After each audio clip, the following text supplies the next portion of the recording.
Sabinas is known to be a hotspot for witchcraft in Mexico, or brujeria, as you'd hear it called there.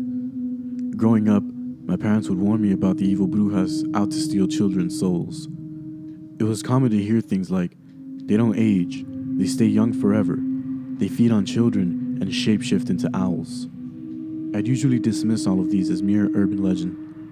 As far as I knew, witches were just Halloween costumes and villains in Disney movies. We'd often visit my family in Sabinas, and for the most part, the visits were dull and uneventful.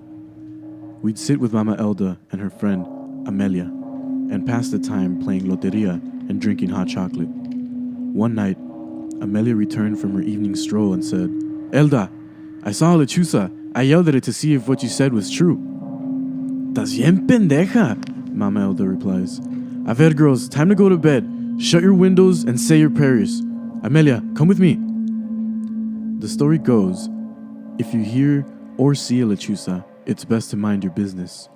A lechuza is supposedly a witch who has shapeshifted into an owl in search of prey, often making crying or whistling sounds to catch your attention. If you were unlucky enough to end up in its path, you should avoid looking it in the eyes or making contact with it at all. Amelia did the exact opposite. She was a jokester and, like me, took the warnings of brujeria all too lightly. My sister and I went to the guest room, unsure of what was about to take place. I quickly made sure my window was closed and my sister was asleep in her bed. I made my way back toward the living room where Mama Elda and Amelia stayed talking. I peered in from the hallway and caught a glimpse of them pouring a line of salt near the windowsills while reciting prayers. "Mama Elda?" I said. "What are you all doing?"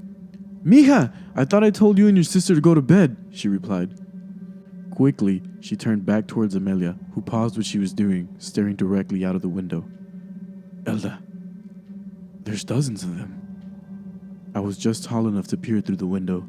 There were dozens of owls standing menacingly outside of Mama Elda's house. I watched as one began to walk over towards the window I was peering out of. Its silhouette caught just enough light to make out its face. The cruel, tattered face of an old woman stared back at me. I stepped back as many of the lechuzas began to creep towards the house. "Can they get in?" I asked. "I don't know," Mama Elda replied.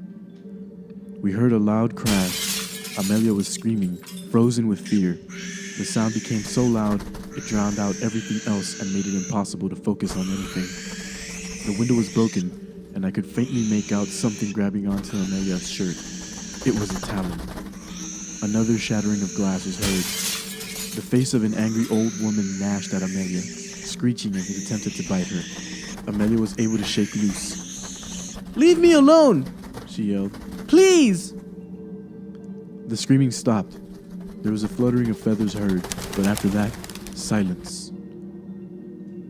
I moved towards the window again, looking up at the dim sky and back towards Amelia's torn blouse.